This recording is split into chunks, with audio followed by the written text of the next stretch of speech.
Halo guys, kembali lagi bersama saya Stephen di channel Bro View.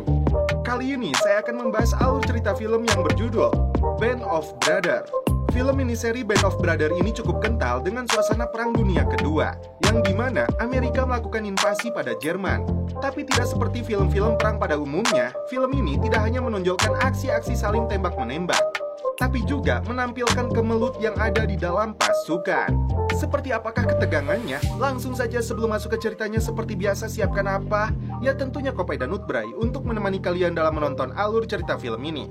Selamat menyaksikan dan celepot!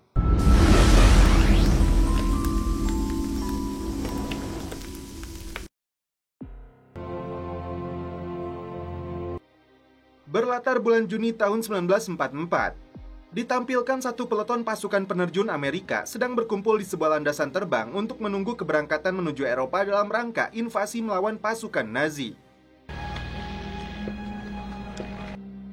Komandan mereka mengumpulkan pasukan dari Kompi Easy. Karena alasan cuaca buruk yang menimbulkan hujan lebat dan kabut, maka penerbangan ditunda. 2 tahun sebelumnya di Camp Toccoa, Georgia, pasukan dari Kompi Easy sedang berbaris rapi menunggu komandan mereka yang dikenal cukup kejam, sadis, dan juga bodoh. Dia adalah Letnan Sobel. Komandan ini dikenal sangat detail memperhatikan setiap kesalahan mereka sekecil apapun. Prajurit Percanti diambil jatah liburnya karena mengubah kain parasut menjadi celana blusnya. Begitupun si George karena alasan debu yang berada di dalam senjatanya mendapat hukuman yang sama.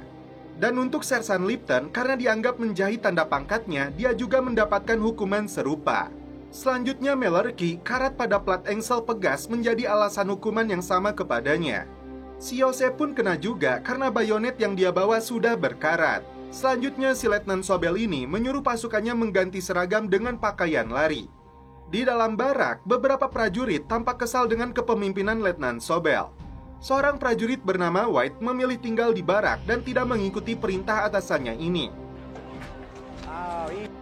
Di bawah kepemimpinan Letnan Sobel, mereka harus menjalani latihan yang sangat keras yang menguras energi dan fisik.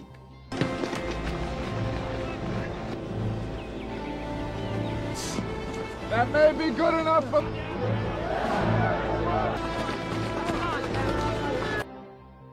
Bahkan setiap malam Jumat, Kompi Easy ini harus berjalan sejauh 12 mil. Letnan 2 Winters, pimpinan yang dianggap jauh lebih baik dari Sobel, lebih dihargai dan disanjung oleh prajuritnya. Kembali ke camp, pasukan diperintahkan membuang air minum yang mereka bawa. Seorang prajurit bernama Christensen sepertinya menghabiskan air minumnya selama perjalanan karena kehausan. Akibatnya, Winters yang bertugas memimpin mereka harus memilih 6 orang yang dianggap telah membuat pelanggaran. Latihan demi latihan setiap harinya mereka jalani dengan penuh tekanan. Bagi prajurit yang membangkang akan mendapat hukuman yang jauh lebih berat.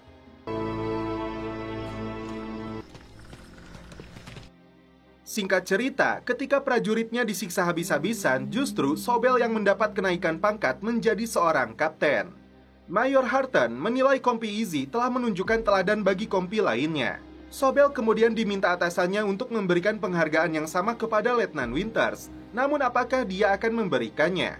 Sobel sibuk untuk melakukan sidak di barak tentara ini. Dia menemukan barang-barang yang menurutnya itu dilarang meskipun hanya sebuah surat dan makanan. Koploknya si Sobel, dia menempatkan Letnan Winters yang jelas dianggap baik namun malah menempatkannya sebagai koki di ruang makan. Anggota Kompi Easy yang baru saja santuy kembali harus berlari ke atas bukit. Setelah menjalani berbagai latihan fisik di darat, calon pasukan penerjun ini mendapatkan latihan sesungguhnya di udara. Mereka harus berani loncat dari atas pesawat.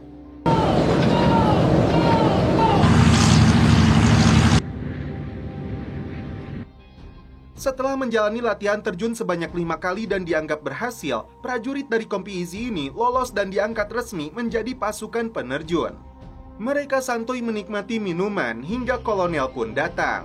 Pasukan ini tergabung dalam Resimen 506 dan dia menginginkan seluruh pasukannya siap dalam peperangan sesungguhnya. Tanggal 23 Juni tahun 1943 di Camp McCall, si Kapten Sobel meminta pasukannya untuk menyerang lokasi musuh. Namun Letnan Winters berpandangan lain. Menurutnya, mereka harus sabar bertahan hingga musuh terdeteksi lebih dulu. Akibatnya, Sobel dan pasukannya disergap oleh musuh. Prajuritnya selalu membicarakan buruknya kepemimpinan Sobel di lapangan. Namun Letnan Winters dan perwira lainnya berusaha menjaga reputasi Kompi E. Tanggal 6 September tahun 1943 di Brooklyn Naval Shipyard. Pasukan ini akhirnya dikirim ke medan perang di Eropa.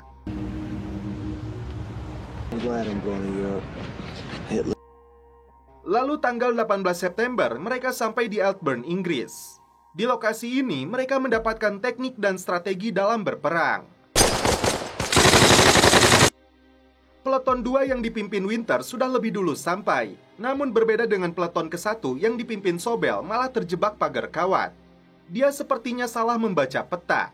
Hal lucu terjadi, pasukannya yang disuruh bersembunyi di belakang pohon membuat lelucon. Prajurit Lus yang dikenal rekan-rekannya bisa menirukan suara orang lain disuruh meneriakkan suara seperti Mayor Harton. Dia menyuruh Sobel untuk memotong kawatnya dan menggerakkan peleton ini.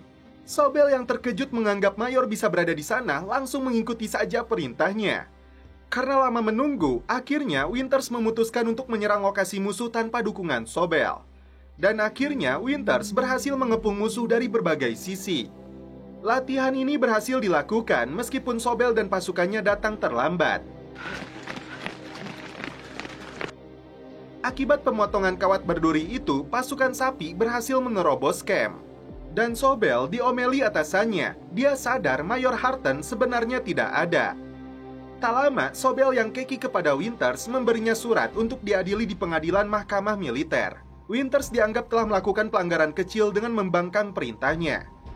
Dia akan dihukum gagal menikmati masa liburannya selama 2 bulan ke depan atau naik banding melawannya. Di luar dugaan si Sobel, Winter memilih naik banding ke pengadilan militer. Beberapa prajurit yang peduli dan setia kepada Winter memilih untuk mengajukan petisi kepada atasan mereka. Isinya, mereka tidak ingin mengabdi lagi sebagai prajurit di Kompi E. Mayor Harton kemudian memanggil mereka. Karena posisi pasukan sedang diambang perang yang bisa mengubah sejarah, maka Mayor mengampuni mereka semua. Winter yang bertugas di ruang makan melihat beberapa prajuritnya baru saja keluar dari ruangan Mayor. Giliran Sobel yang dipanggil oleh Mayor. Di awal pembicaraan, Mayor memujinya, namun ujungnya Sobel dipindah tugaskan untuk memimpin sekolah penerjun di Chilton Foliat. Sobel terkejut, itu artinya dia tidak akan memimpin lagi Kompi Easy. Dan sosok penggantinya adalah Letnan Meehan, seorang senior dari Kompi Baker. Tanggal 31 Mei tahun 1944 di Upoteri, Inggris. Winter kembali ke Kompi E. Dia bertemu dengan Letnan Meehan yang menggantikan Sobel. Sebelum menuju medan perang, mereka melihat peta berdasarkan koordinat yang mereka terima. Pasukannya akan bergerak ke Normandia. Seluruh pasukan kemudian dikumpulkan. Kompi Easy mendapat misi untuk menghancurkan garnisun milik Jerman. Semua pasukan dari Resimen 506 ini akhirnya mempersiapkan persenjataan dan perbekalan mereka. Kembali ke scene awal saat penerbangan ditunda karena cuaca yang buruk di Selat Inggris. Kemudian tanggal 5 Juni tahun 1944 di Upoteri Airfield, pasukan penerjun Resimen 506 termasuk Kompi Easy akhirnya mengudara.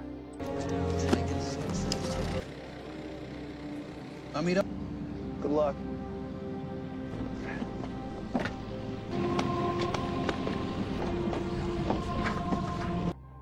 Ribuan pasukan ini terbang menuju Eropa untuk menghadapi pasukan Jerman yang sedang menginvasi Eropa.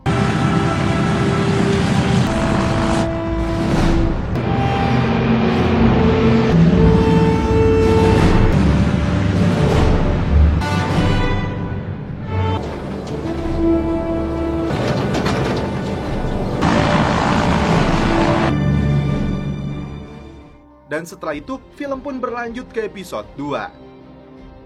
Ratusan pesawat C-47 mengudara membawa ribuan pasukan Amerika menuju Eropa. Salah satu pesawat berisi pasukan Kompi Easy dipimpin oleh Letnan Winter. Pesawat lainnya diisi oleh Letnan Meehan dan batalionnya dari kompi yang sama. Tampak juga Letnan Lynn Compton yang bergabung dengan Winter. Cuaca malam itu tampak tidak bersahabat. Awan pekat dan petir menyambar menambah suasana makin mencekam.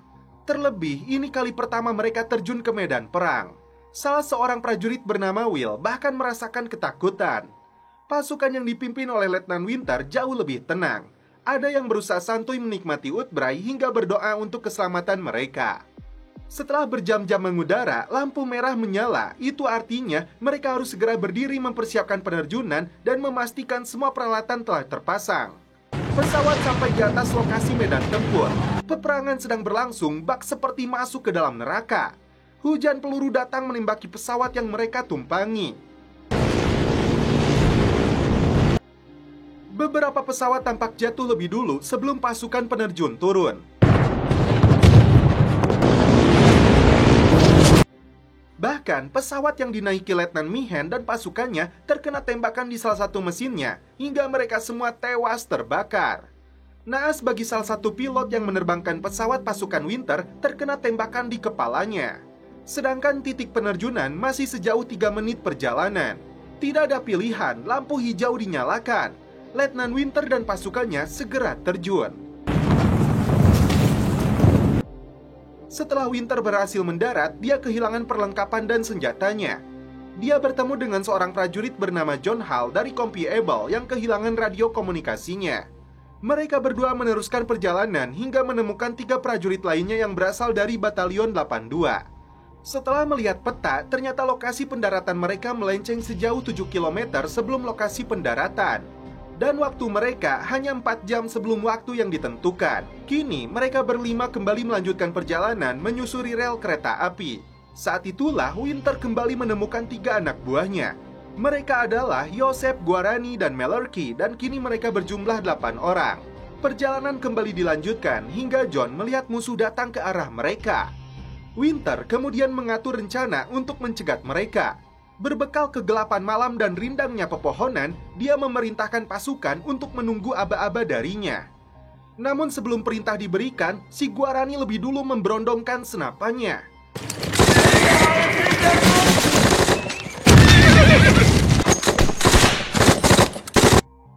Untungnya, mereka semua berhasil menghabisi musuh. Winter memperingatkan Guarani untuk mendengar perintahnya. Akhirnya, Winter bisa membawa senjata meskipun itu milik Jerman. Perjalanan kembali dilanjutkan. Di pagi hari, mereka menemukan sebuah rumah. Terlihat seorang penerjun dari pasukan Amerika yang gagal mendarat dan beberapa pasukan Jerman yang telah tewas. Winter memerintahkan anak buahnya untuk mengambil peralatan yang dibutuhkan berikut amunisi untuk senjata mereka. Hingga akhirnya, pasukan sampai di titik pertemuan. Mereka bergabung dengan batalion lainnya. Di lokasi itu terlihat beberapa prajurit Jerman yang ditangkap hidup-hidup.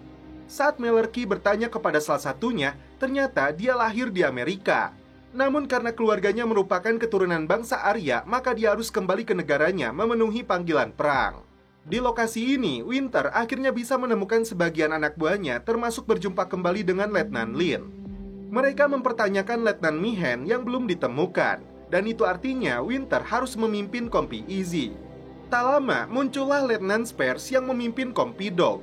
Malarkey yang sedikit asyik mengobrol dengan musuh dipanggil oleh rekannya. Letnan Spears membagikan sebatang Woodbury kepada pasukan Jerman ini. Tak lama kemudian, dia mengeksekusi mereka semua. Winter dihampiri utusan Mayor Strayer untuk mencari komandan kompi Easy. Karena Letnan Meehan belum ditemukan, maka Winterlah yang menemuinya. Kompi Easy ditugaskan untuk melumpuhkan meriam musuh. Mereka tidak tahu jumlah musuh yang melindungi meriam tersebut, namun yang jelas pasukan Winter hanya berjumlah 12 orang. Meskipun mereka tidak tahu jumlah kekuatan Jerman, misi tetap harus dilaksanakan. Seorang prajurit bernama Loren mengajukan diri bergabung dengan kompi Easy.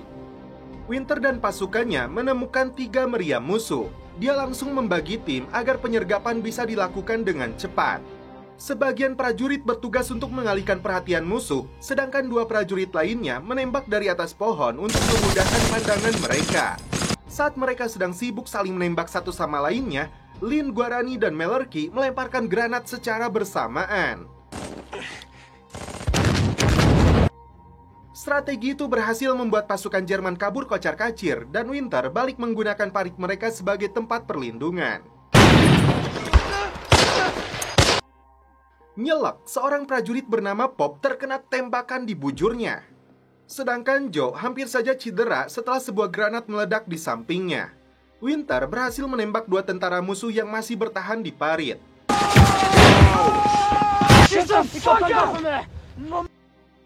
Winter meminta pasukannya untuk meledakkan meriam-meriam ini sebelum digunakan kembali oleh musuh. Malarkey yang terjebak di lapang berhasil kembali ke lokasi persembunyian setelah melakukan aksi lari zigzag menghindari tembakan musuh. Pasukan Jerman kembali berdatangan dalam jumlah besar untuk mengambil alih kembali meriam mereka. Winter meledakkan moncong meriam dengan sebuah granat TNT yang dimasukkan ke dalamnya. Naas prajurit Hal tewas terkena ranjau yang dipasang di dalam parit. Pasukan Winter berhasil menduduki artileri ketiga milik musuh. Bahkan di dalam bunkernya, dia menemukan sebuah peta lokasi bunker-bunker milik Jerman. Tak lama, bantuan pun datang, berasal dari Kompi D yang dipimpin Letnan Spears. Seakan tidak kenal takut, mereka berlari di tengah hujan peluru untuk menguasai meriam lainnya.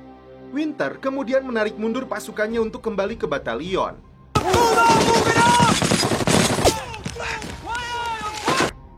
Kepada atasannya Mayor Strayer, Winter mengatakan meriam mereka jenis 105 bukan 88 seperti yang diduga sebelumnya.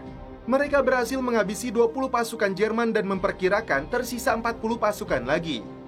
Untuk melanjutkan perjalanan, Winter memilih menumpang sebuah tank baja, ditemani Letnan Nixon, sahabatnya yang baru tiba.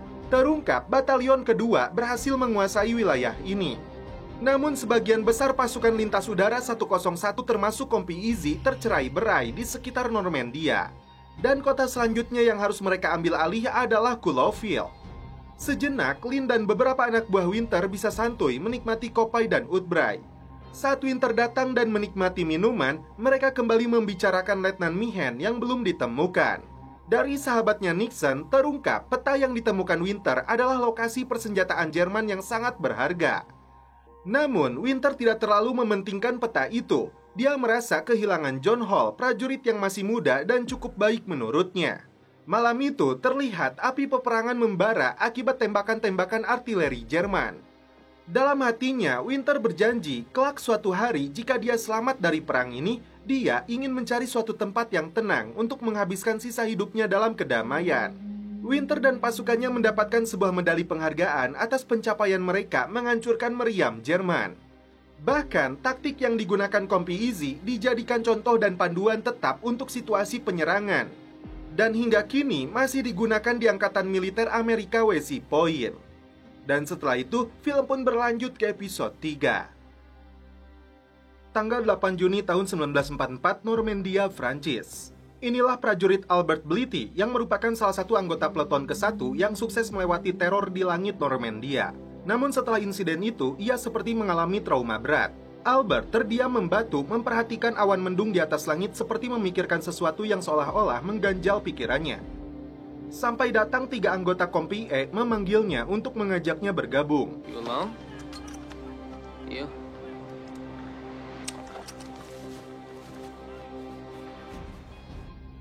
Komandan Peleton 1 yang bernama Letnan Wills memanggil mereka untuk berkumpul.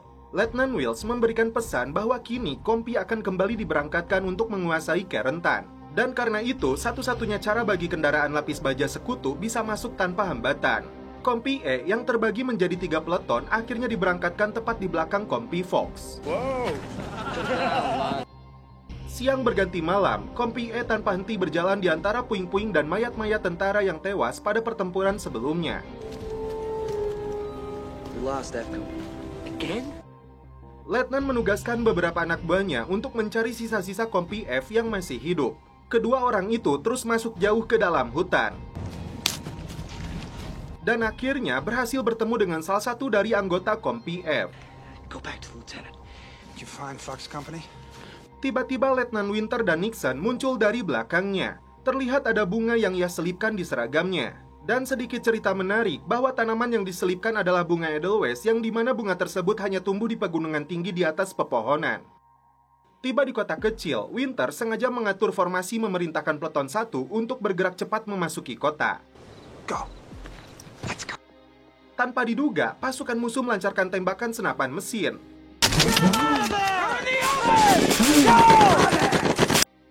Pasukan pun berlindung di balik selokan.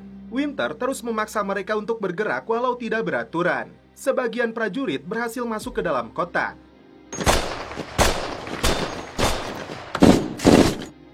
Pertempuran makin memanas setelah seorang penembak jitu Jerman menumbangkan satu persatu pasukan Amerika.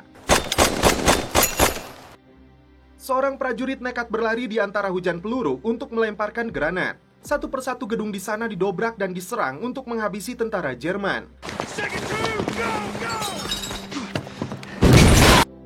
Ledakan demi ledakan terdengar yang menandakan semakin sengitnya pertempuran. Ternyata tentara Jerman melepaskan tembakan artileri yang mengarah ke kota.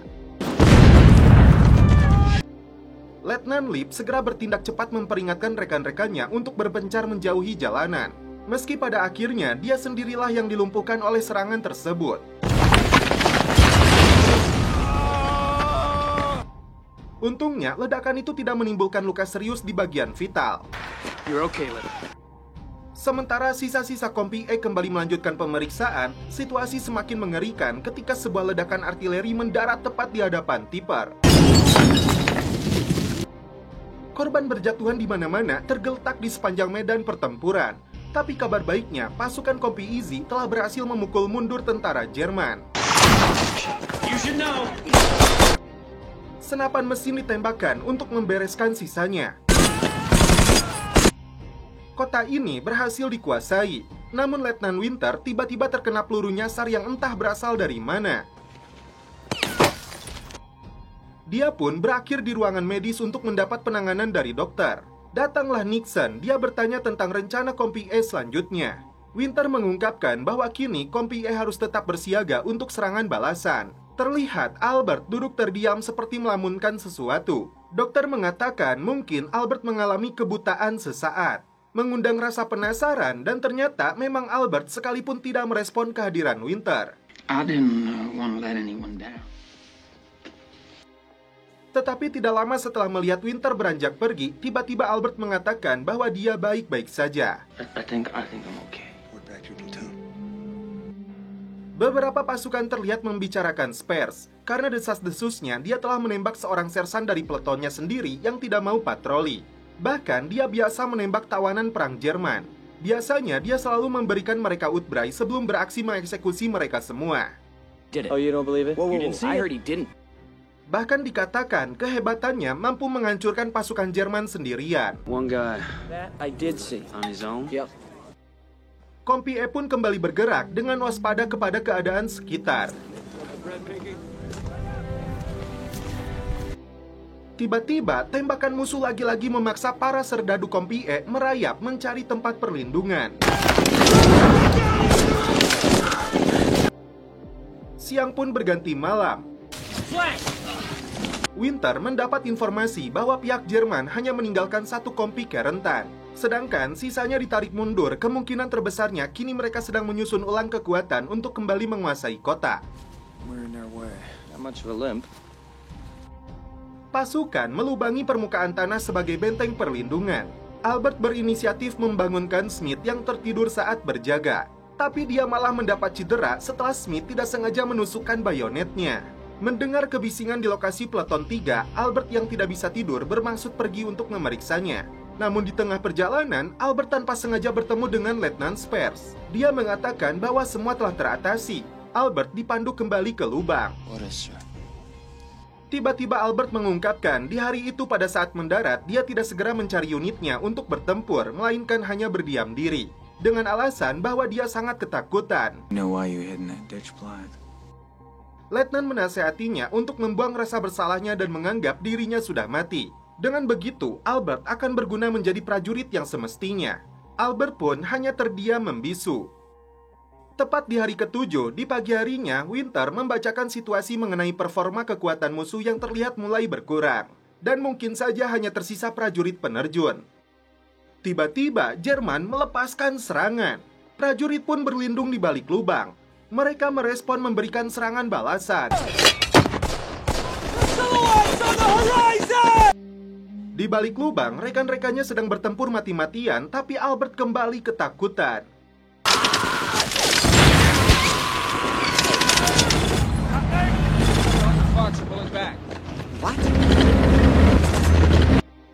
Winter berhasil mematahkan ketakutan Albert. Dia terus membakar semangatnya agar segera bangkit meraih senapannya.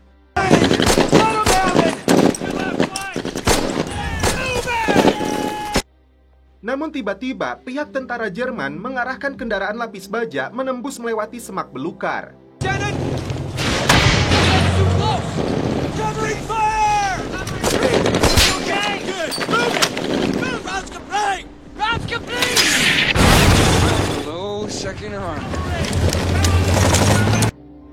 Mengundang rasa penasaran, Albert kemudian berusaha mengikuti bercak darah dari targetnya sampai titik di mana Albert mendapati bahwa tentara yang ditembak telah tewas mengenaskan. Semayam bersama bunga Edelweiss yang kemudian dikenakan di seragamnya. Singkat cerita, di hari ke-25, di sebuah hutan, pergerakan pasukan harus terhenti lantaran ada sebuah rumah kosong yang ditakutkan menjadi sarang persembunyian musuh. Albert tanpa rasa ragu mengajukan diri menjadi relawan. Bersama Martin, dia berjalan perlahan mendekat ke bangunan tersebut. Tiba-tiba, penembak jitu musuh melepaskan timah panas mengenai Albert. Baku tembak kembali terjadi. Albert segera mendapatkan penanganan medis. Setelah bertempur mati-matian, Letnan menginformasikan bahwa kompi mereka ditarik dari garis depan menuju perkemahan selatan untuk kemudian akan dikirim kembali ke Inggris. Sementara Albert benar-benar mengalami cedera serius dan berakhir di ruangan medis. Talk to Colonel Singh. He's General Taylor.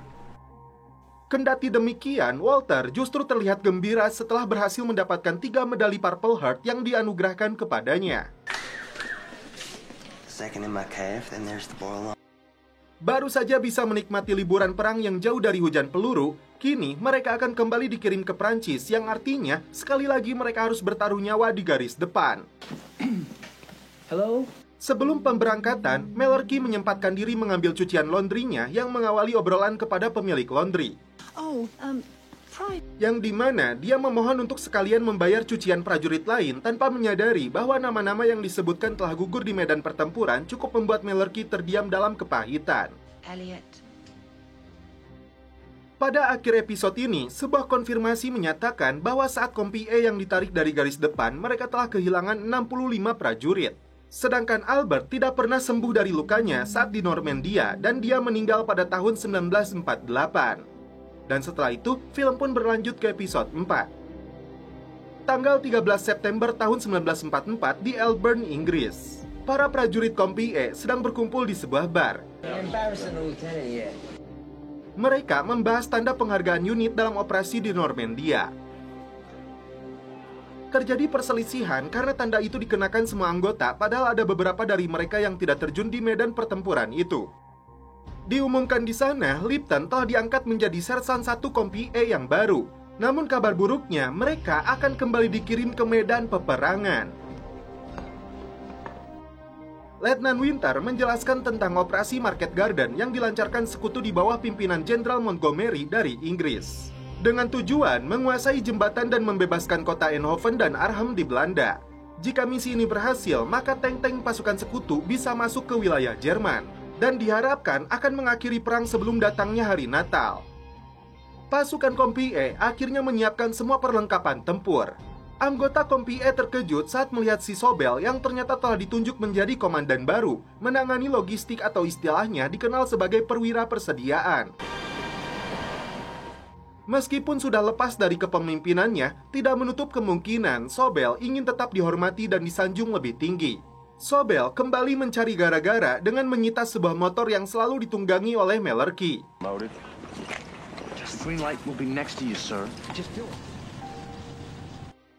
Tepat pada 17 September, pasukan penerjun Amerika berhasil mendaratkan pijakannya di wilayah Belanda.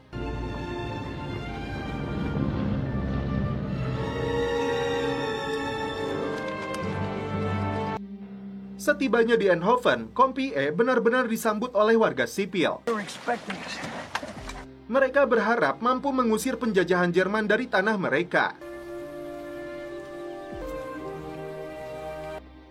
Namun di satu sisi, terdapat pemandangan yang sangat mengerikan.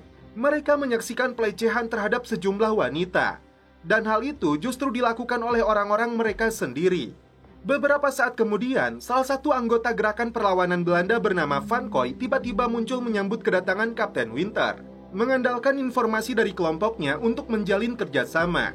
Dengan menggabungkan kekuatan, berharap mampu mengusir sisa-sisa tentara Jerman.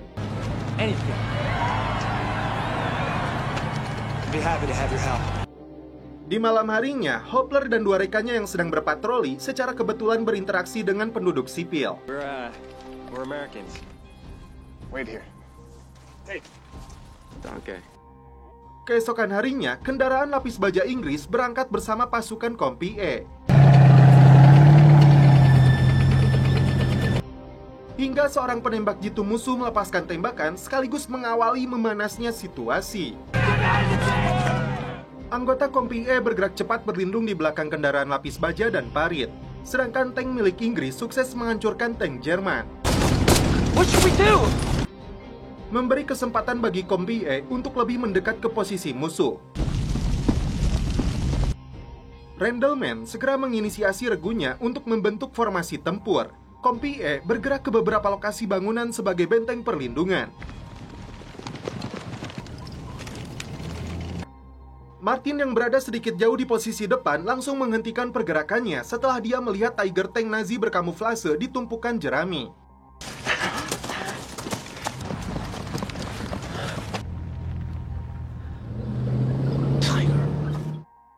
Lalu, Martin segera menginformasikannya kepada tank-tank sekutu.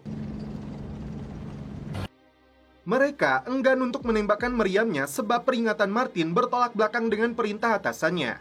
Mereka diperintahkan tidak boleh menghancurkan bangunan-bangunan yang tidak perlu. Benar saja, sebelum mereka bergerak lebih jauh, Tiger Tank Jerman langsung mengarahkan bidikannya tepat mengenai tank sekutu.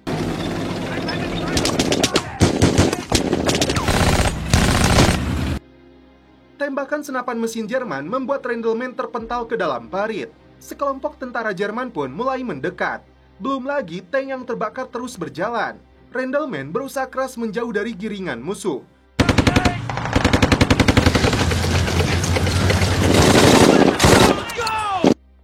Peperangan kembali berlangsung sangat sengit. Kompi E kewalahan menghadapi perlawanan tentara Jerman. Satu persatu korban mulai berjatuhan.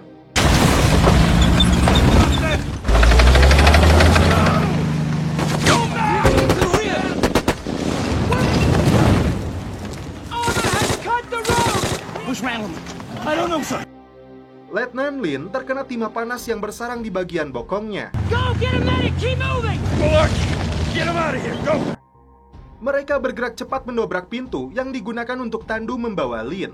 Seluruh pasukan ditarik mundur dari kota ini. Nixon hampir saja pindah alam akibat peluru panas yang mendarat di helmnya. Randleman dinyatakan telah hilang.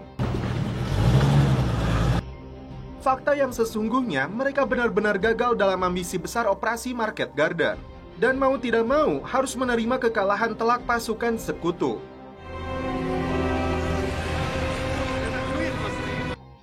Tentu di sisi lain, keberuntungan berkata lain tanpa diketahui rekan-rekannya. Randleman ternyata masih hidup. Dia memilih bersembunyi di balik gelapnya gorong-gorong sembari menunggu tentara Nazi pergi menjauh.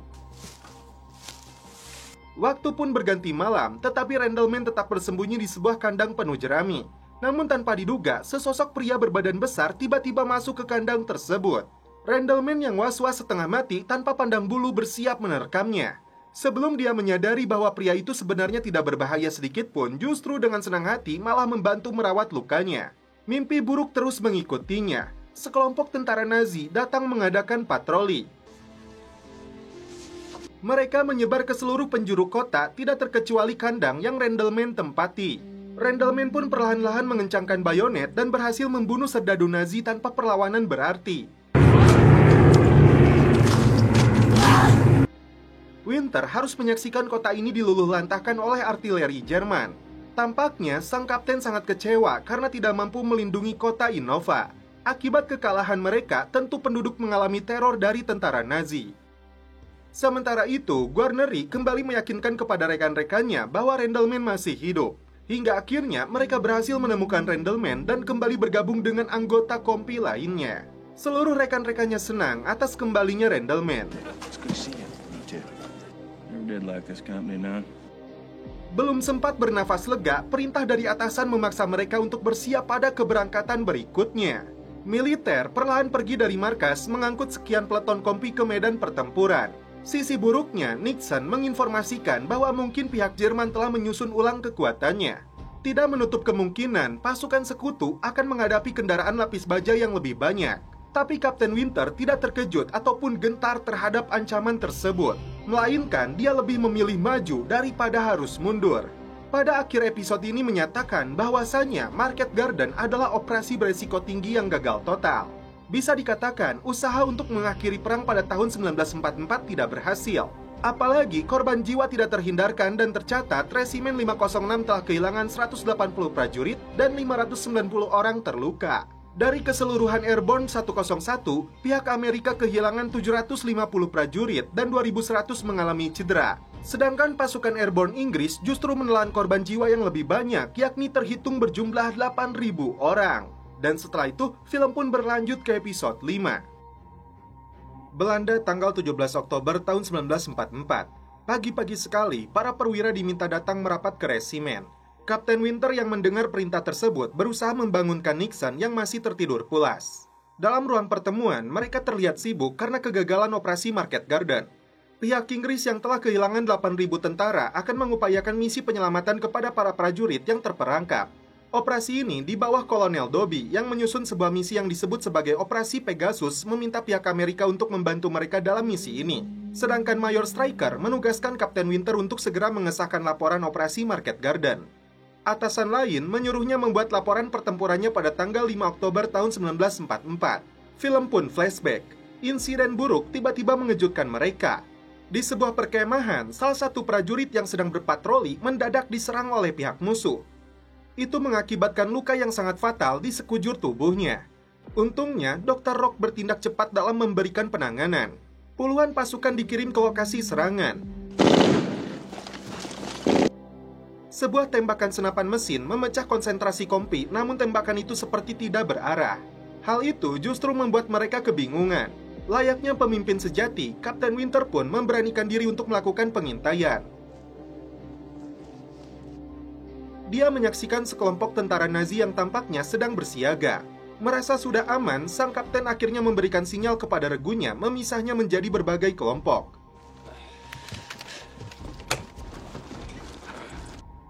Winter mengatur strategi pengepungan musuh dari berbagai arah. 7 tentara Nazi berhasil dibantai dalam satu kali serangan.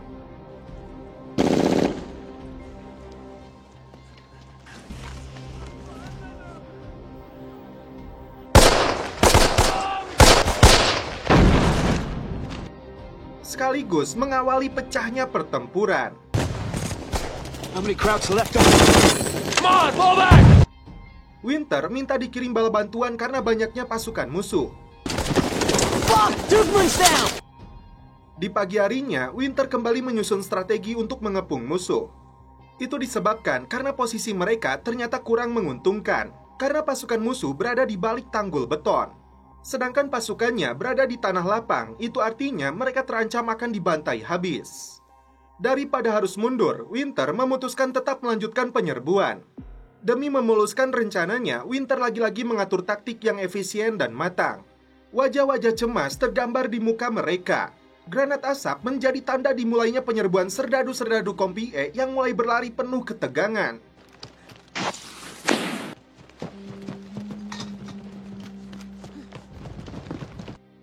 Kapten Winter berhasil mengejutkan dan membantai mereka.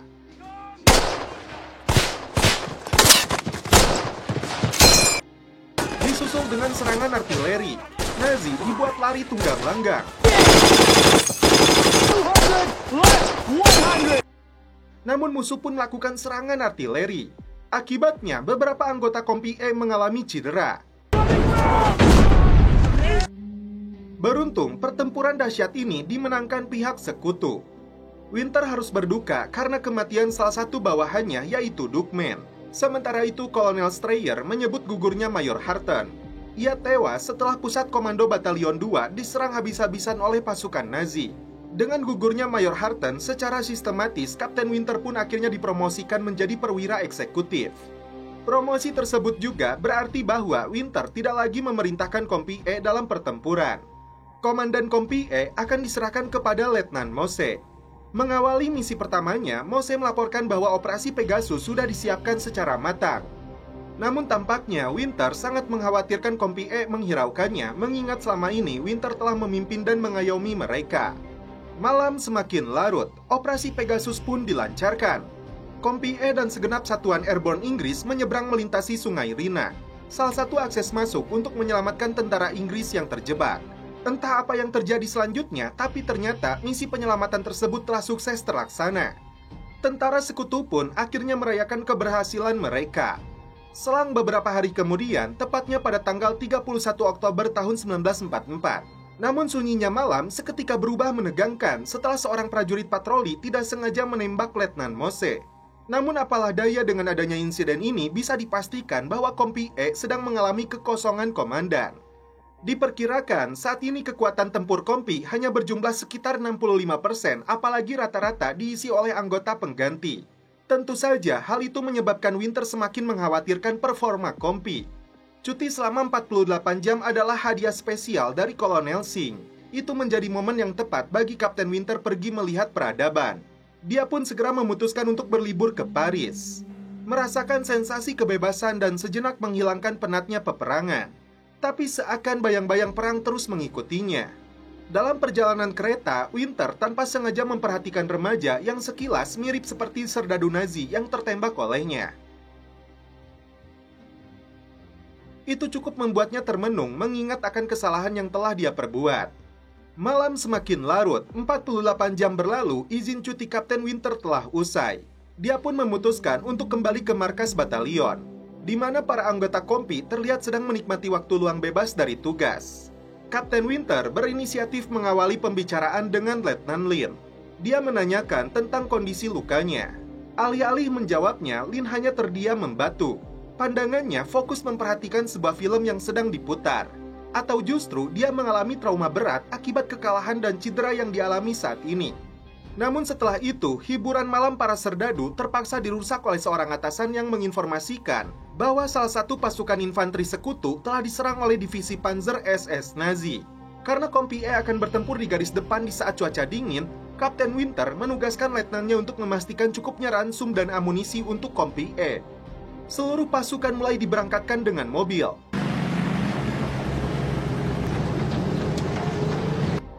Tiba di camp, mereka langsung menyalakan api unggun karena dinginnya cuaca malam itu. Ternyata mereka berada di wilayah Bastogne, Belgia.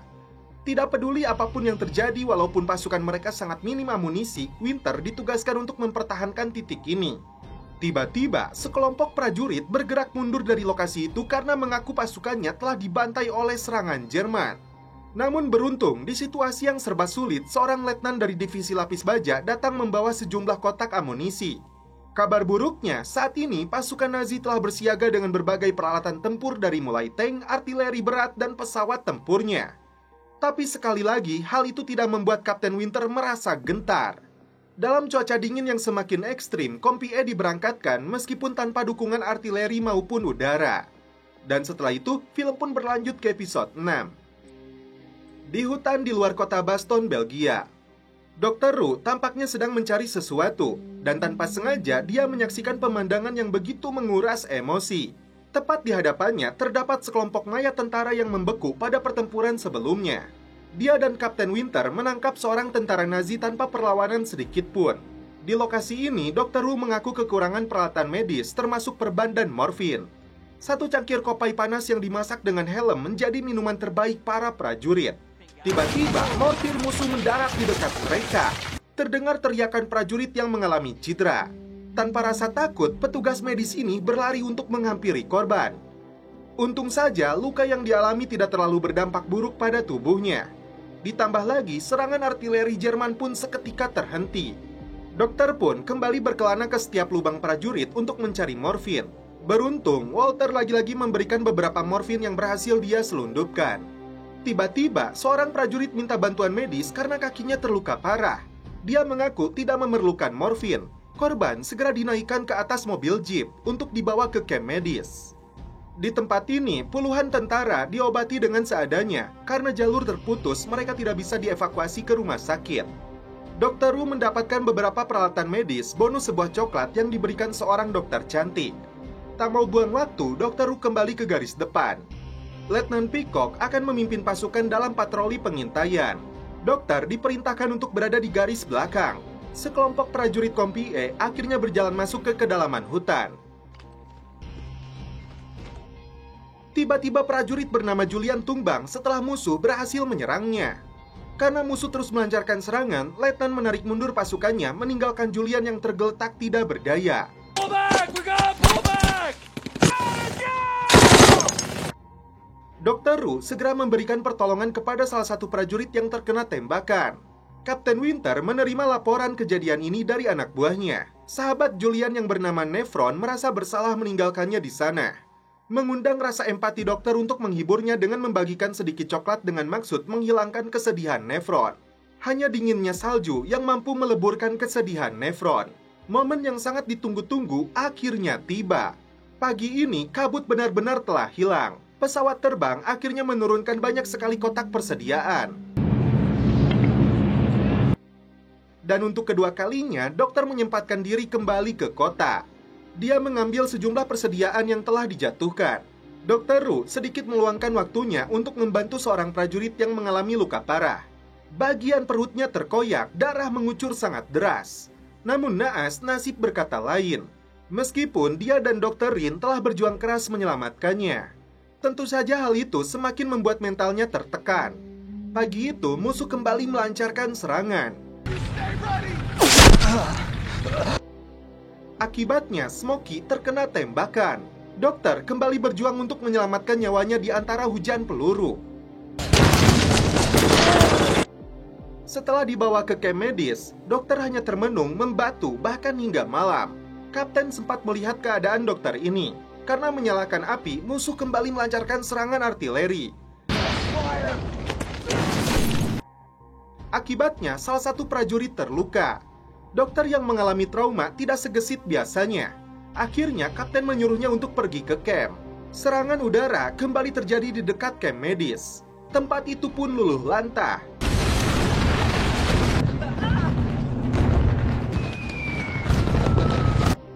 Ru hanya menemukan ikat kepala milik Rin. Dia memilih kembali ke garis terdepan. Fix it up. Pada akhir episode ini menyatakan bahwa pada tanggal 29 Desember tahun 1944, pasukan Jenderal Patton berhasil masuk ke wilayah Jerman untuk mengirimkan sejumlah pasokan. Bahkan mengevakuasi prajurit yang terluka seperti yang tercatat pada pertempuran Bulge. Dan setelah itu, film pun berlanjut ke episode 7. Tanggal 2 Januari tahun 1945 di Belgia. Setelah mempertahankan garis depan di Esten, sekali lagi Kompi E ditugaskan untuk memukul mundur pasukan Jerman melalui Bulgi.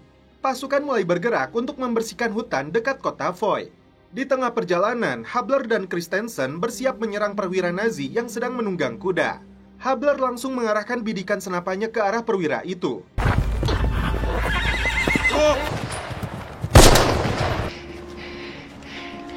Bahkan Habler terlihat girang karena berhasil merampas pistol Lager. Dia memamerkannya ke setiap rekan-rekannya yang berada di lubang perlindungan. Di satu sisi, Letnan Dicky yang bertugas sebagai komandan Kompi tidak terlihat, padahal seharusnya dia memantau kondisi Kompi saat ini. Tiba-tiba terdengar bunyi tembakan. Shutting up, Sarge. Patrol? No, we would have heard. Sniper! No, he... Is he alright? Ternyata pistol itu meletus melukai kakinya si Habler. Raut wajahnya tampak menahan rasa sakit luar biasa. Lin dan rekan-rekannya hanya berusaha sebaik mungkin demi menjaganya agar tetap tersadar. Dr. Wu segera memberinya penanganan medis. Tapi takdir berkata lain, faktor pendarahan di pembuluh darahnya merupakan penyebab utamanya Habler tidak terselamatkan. Giliran Kapten Winter yang bertanya di mana Letnan Dicky berada. Namun, Lipton tidak mengetahuinya. Inilah sosok Letnan Dicky yang seringkali heuai. Muncul sebentar, kemudian menghilang tanpa alasan yang jelas. Jauh berbeda dengan Sersan Lipton yang mondar-mandir ke setiap lubang mengingatkan anggota kompi untuk berhati-hati dalam bertindak. Dia mengingatkan mereka untuk berhenti melakukan hal bodoh yang dapat membahayakan nyawa mereka sendiri. Meski Winter akan mengajukan pergantian Letnan Dicky, tapi itu bukan wewenangnya. Lantas, siapa sosok yang akan menggantikan dia? Beberapa calon pun muncul, termasuk Letnan Lin, tapi seperti kurang waras yang telah terguncang kejiwaannya setelah tertembak di Belanda. Because I can't get rid of Dyke. Damn, run easy. Joe McCluskey. I know who Crazy Joe McCluskey is. Saying he's nuts? Because Crazy Wound up like a spring. shot that got him and was being in that hospital. Yes, it is. What are you gonna do with it? Where'd you grow up? Automobile accident. What made you decide to join the paratroop? The training, how hard it was. Keesokan paginya, seorang utusan datang memberikan sepucuk surat kepada Kapten Nixon.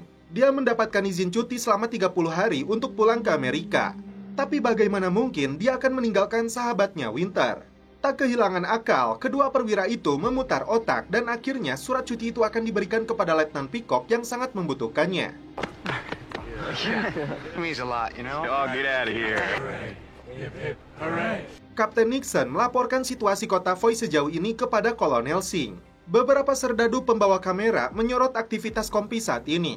Salah satu kabar gembira yang cukup membuat Bill merasa senang akan kehadiran Joe setelah kembali dari rumah sakit. Sebagian kompi E diberangkatkan untuk bergabung dengan kompi D menjaga garis depan. Beberapa prajurit kembali membicarakan Letnan Spears yang disebut sebagai legenda. Dia memberikan Woodbury-nya sebelum mengeksekusi 30 tawanan. Alhasil, ketika 3 prajurit ini ditawari Woodbury, mereka diam membisu. Setibanya di pinggiran kota, mereka melihat pasukan musuh yang menguasai kota. Mereka tidak punya pilihan lain selain memperkuat perlindungan. Bahkan mereka tidak akan mundur meskipun dijadikan sasaran tembak berikutnya. Ketika Lin dan anak buahnya membahas rencana pertahanan, si Letnan Dicky kembali menghilang. Setiap anggota kompi menyibukkan diri memperbaiki lubang perlindungan yang telah dihancurkan oleh musuh. Tak butuh waktu lama bagi tentara Nazi untuk menyadari aktivitas kompi di pinggiran kota. Serangan musuh kembali dilancarkan. Seketika pasukan berlari dan mencari perlindungan. Mortir berjatuhan di lokasi ini.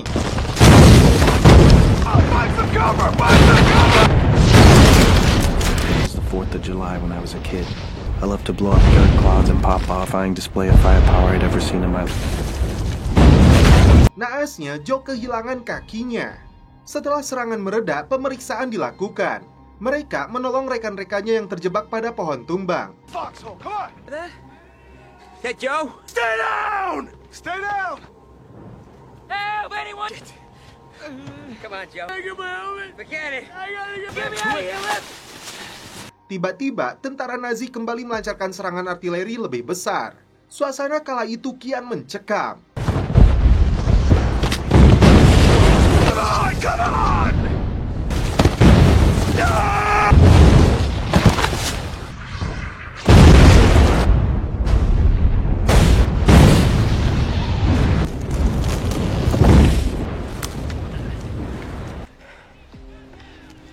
Lagi-lagi si Letnan Dicky malah pergi dengan alasan mencari bantuan. Lin melihat 2 serdadu malang yang selama ini jadi sahabatnya mengalami nasib yang sungguh mengerikan. Dokter segera bertindak cepat memberi penanganan medis kepada mereka yang terluka. Joe, I told you I'd beat you back to the States. How's Buck? He's fine. Letnan Lin akhirnya dipulangkan karena trauma berat, namun dengan alasan karena penyakit kaki beku. Meski dianugerahi penghargaan, Lin sama sekali tidak merasa senang. Man you are. And how your heart... Just couldn't take seeing his friends touring Garnier. Dengan ditariknya Letnan Lin, tidak ada alternatif lain untuk menggantikan dan bahkan di tengah situasi krusial yang tidak karuan ini, Dicky terus saja menghilang. Hari pun berganti malam, untuk ketiga kalinya Kompi E bertaruh hidup dan mati dari serangan musuh. Hujan peluru artileri Nazi semakin membuat suasana malam makin mencekam. Don't do it anymore. I got you. All right.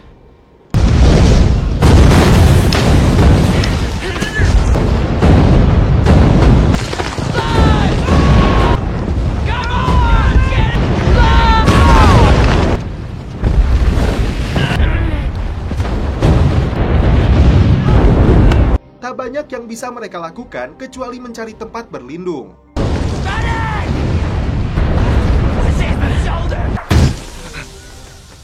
Lipton dan rekannya beruntung karena mortir yang mendarat di hadapannya ajibnya tidak meledak. Keesokan paginya, kondisi saat itu benar-benar kacau. Bahkan kematian Mook dan Penkala begitu mengguncang Malarkey.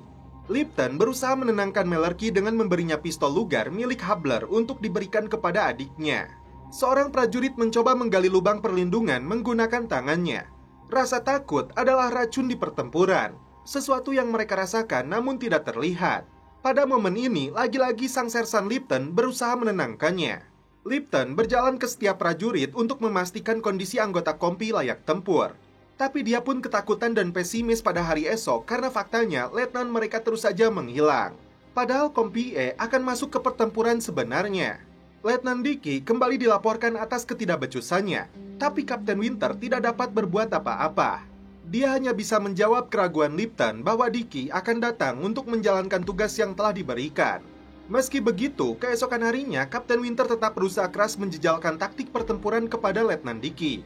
Kemudian memberi arahan untuk memimpin anggotanya dengan bergerak cepat sebelum musuh menyerang mereka menggunakan mortir dan artileri. Tembakan peringatan pun dilepaskan. Kompi E berlari cepat mengarah ke persembunyian sekelompok tentara Nazi.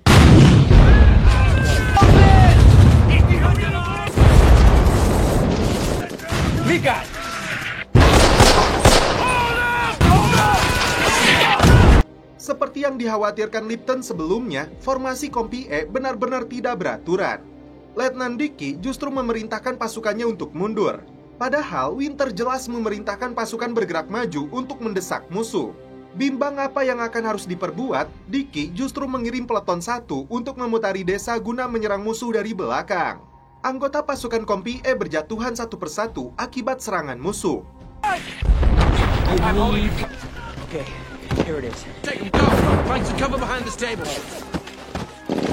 Termasuk Perkanti yang terkena tembakan di bujurnya.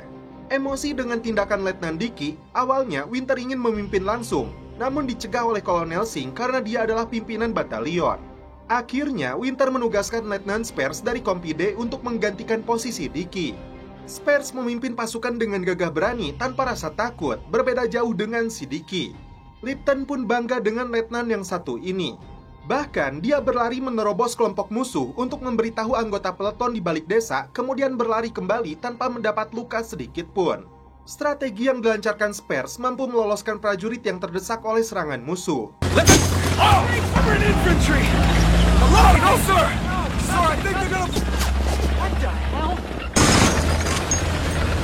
At first the Germans didn't shoot at it, but that wasn't the really astounding thing. It came back. Setelah pertempuran cukup panjang, Kompi E akhirnya menduduki kota Foy. Sekitar 100 tentara Jerman berhasil mereka tangkap hidup-hidup. Di saat perayaan kemenangan, tiba-tiba seorang penembak jitu melepaskan tembakan. Beberapa prajurit menjadi korban. Sebagai penembak jitu, Sifty ditugaskan untuk melumpuhkannya. Lipton berlari cepat guna mengecoh musuh. Alhasil, sniper musuh pun berhasil dihabisi. Secara resmi, Letnan Dickey kini bukan lagi komandan mereka. Akhirnya Kompi E mendapatkan pemimpin yang lebih baik. Kehadiran Letnan Spears menjadi komandan yang baru cukup membuat Lipton dan setiap anggota Kompi merasa lega. Spears yang low profile mendengar Lipton berhasil menyatukan kekompakan anggotanya dengan baik. Karena itu, Kapten Winter dan Kolonel Singh telah menaikkan pangkat Lipton menjadi letnan. Pasukan kembali melanjutkan perjalanan menuju wilayah selanjutnya.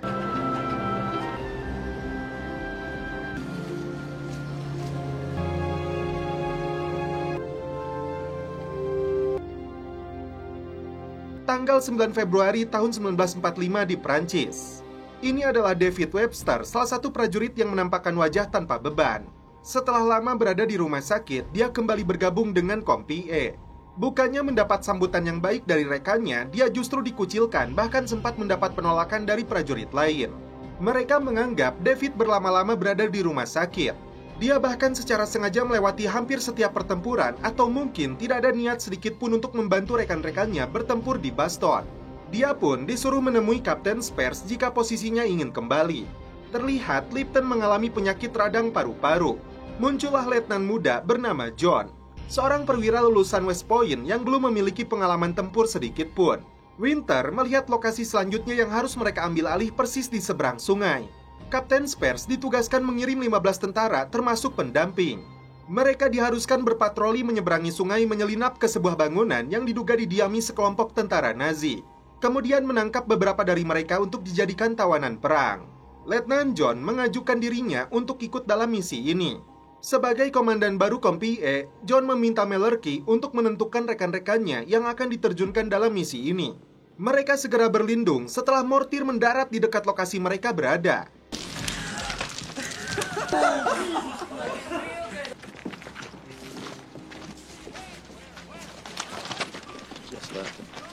Akibat serangan itu, Bill pun tewas. Tentu hal itu membuat Malarkey semakin tertekan.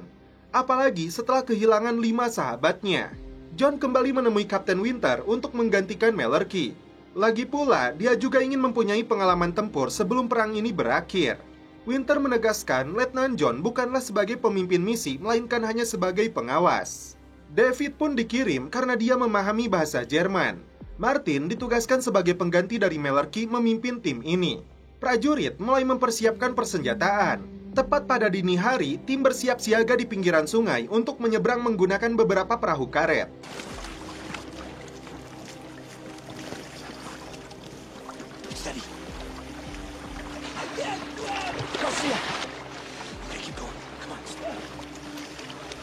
Ke-15 prajurit itu perlahan mendekat ke bangunan yang berisi sekelompok tentara Jerman.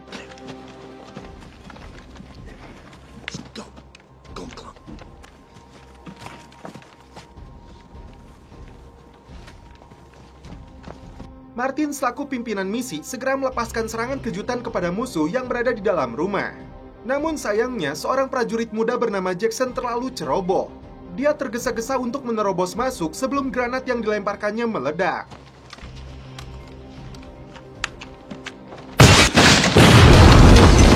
Ini yang menyebabkan Kompi kewalahan harus mengatasi 2 masalah sekaligus.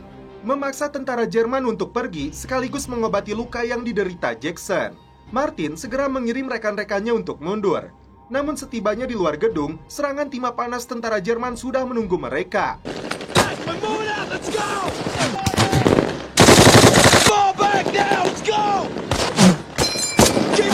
Sebuah senapan mesin ditembakkan untuk mengantisipasi serangan lawan.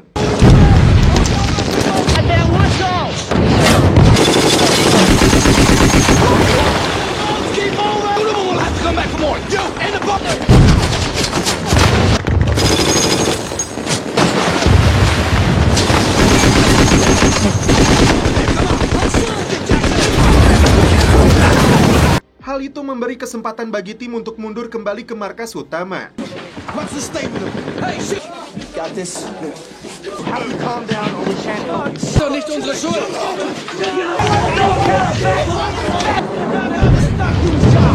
Meskipun misi ini berhasil, namun nyawa Jackson tidak terselamatkan. Eugene Jackson was 20 years old, saying he died a hero, lost his life on a stretcher in a dank base. Just one more casualty in a war that was... Belum sempat bernafas lega, tiba-tiba terdengar isu misi patroli harus dilakukan sekali lagi. It was his own. No, sir. It's not your fault. Benar saja, Kolonel Singh kembali memberi perintah untuk mengirim pasukan kembali ke seberang sungai. Winter akan mengatakan perintah ini langsung kepada mereka. Alih-alih mengatur rencana patroli, padahal Winter menyuruh mereka untuk tidur dan membuat laporan palsu seolah-olah tugas telah dilakukan. Winter tidak tega jika para prajurit Kompi E tewas sia-sia di penghujung perang ini. Mereka pun senang dan bangga kepada Kapten Winter. Might actually enjoy it. Company CP. Satu hari berlalu, beberapa anggota Kompi akhirnya mendapat kenaikan pangkat. I expect to see you this soon. I figured you'd be near Fitch promote you to first lieutenant. Thank you, sir. Was Captain Nixon wrote up a bogus report that a corner had been turned. Dan Winter sendiri akhirnya resmi diangkat menjadi mayor. Kabar yang cukup membanggakan sekaligus mengharukan. Pada akhir episode ini, terlihat para serdadu Kompi ditarik dari garis depan pertempuran. Arise, race price paid by soldiers in Terror or Hagenau. Dan setelah itu, film pun berlanjut ke episode 9. Tanggal 11 April tahun 1945, terlihat sebuah kota kecil di wilayah Jerman dengan banyak bangunan yang hancur. Dosa yang diperbuat para penguasa justru menjadikan rakyat sipil menjadi korban perang yang sesungguhnya. Tidak peduli anak-anak muda ataupun orang tua. Disinilah kapten kita dibawa untuk mengamati kilas baliknya. Nixon frustasi atas misi penerjunan divisi lintas udara ke-17. Pesawatnya hancur tak lama setelah dia melompat, menewaskan semua para awak di dalamnya, kecuali dirinya dan beberapa awak pers yang berhasil terjun sebelum pesawatnya meledak. Walau tidak bisa dipungkiri bahwa Kapten Nixon sangat terpukul atas tragedi tersebut, dia terus berpikir apa yang harus ditulis untuk keluarga mereka. Winter memberinya dorongan agar mentalnya tidak jatuh. Dua prajurit yang ditugaskan di pos pengawasan terlibat adu mulut, karena dia mengharapkan pertempuran akan terjadi. Malam harinya, Kapten Nixon menerima kabar duka bahwa presiden telah meninggal. Derasnya hujan menggambarkan suasana hatinya saat ini. Berjalan di tengah kota tanpa kepastian hingga kemudian langkahnya terhenti setelah melihat sebuah toko berharap menemukan minuman whisky. Dia kesal minuman tersebut sangatlah langka di Jerman.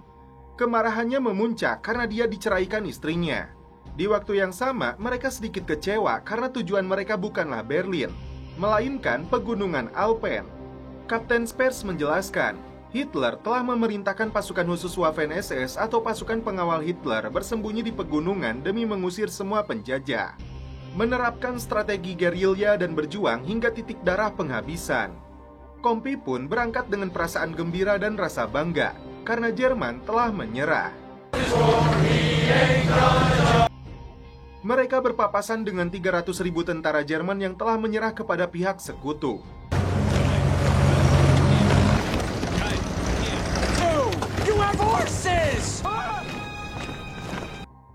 Setibanya di kota, Mayor Winter berinisiatif memerintahkan patroli di rumah penduduk.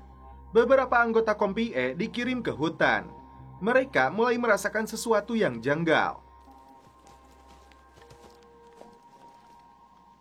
Kemudian tak lama setelahnya, mereka melihat pemandangan yang sangat tidak wajar. Para prajurit yang melihatnya hanya terdiam. Sementara Perkanti berlari kembali untuk memberitahu para perwira dengan perasaan yang tidak karuan melapor kepada Winter.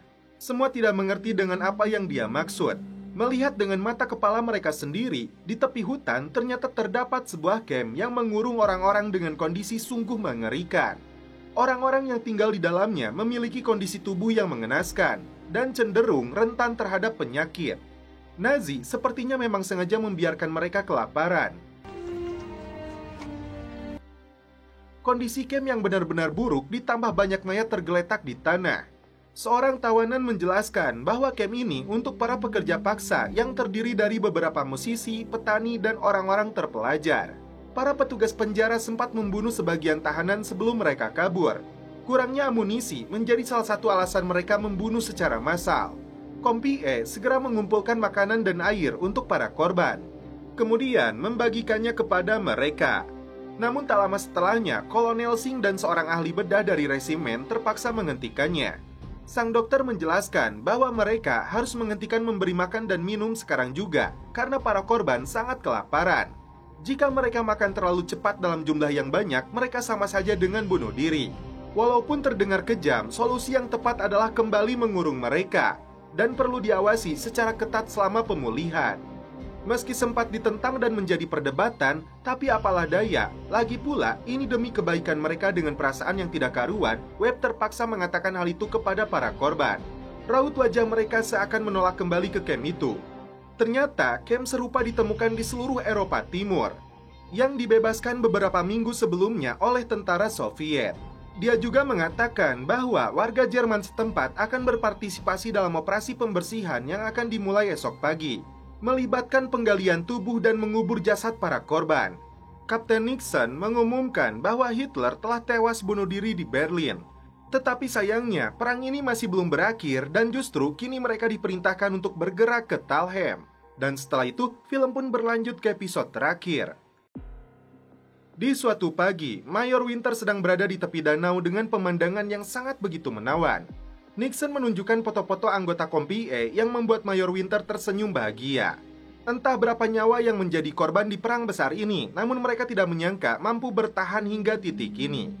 Nixon mengajak Winter untuk menjadi bagian dari perusahaan milik keluarganya. Dan untuk mengepung pasukan SS Nazi, langkah pertama yang mereka lakukan menghancurkan blokade jalan. Karena batu-batu itu, pasukan tertahan dan tidak bisa bergerak. Berbagai upaya sudah dilakukan, namun sedikit pun tidak menunjukkan hasil. Pasukan mencari cara lain dengan melintasi pemukiman tempat yang tampaknya sudah ditinggalkan. Terlihat sebuah hotel yang masih dihiasi atribut-atribut Nazi. Para karyawan yang belum sempat pergi dari hotel itu tiba-tiba dilanda kepanikan. Kehadiran Kompi E ternyata membuat mereka ketakutan.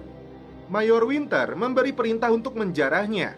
Lagi pula bagi pemenang, harta rampasan perang adalah sesuatu yang wajar dan sah. Beberapa menit kemudian, Winter dan segenap anggota dikirim untuk menguasai Eagle Nest, sebuah mahakarya yang berdiri kokoh di puncak gunung bebatuan. Ternyata bangunan kosong ini dihuni oleh mayat-mayat perwira Nazi. Mereka bersantai menikmati pemandangan puncak. Kali ini, Winter berniat memberikan sebuah hadiah kemenangan kepada sahabatnya. Dia pun membawanya ke rumah Hermann Göring, tokoh Nazi yang tersohor. Nixon terkejut saat melihat 10.000 tumpukan anggur terbaik di dunia. Dalam kondisi terkagum-kagum, Winter berkata bahwa pihak sekutu telah memenangkan perang di Eropa. Mereka akan melanjutkan perjalanan ke Austria, negeri dengan keindahan yang tidak kalah menawan.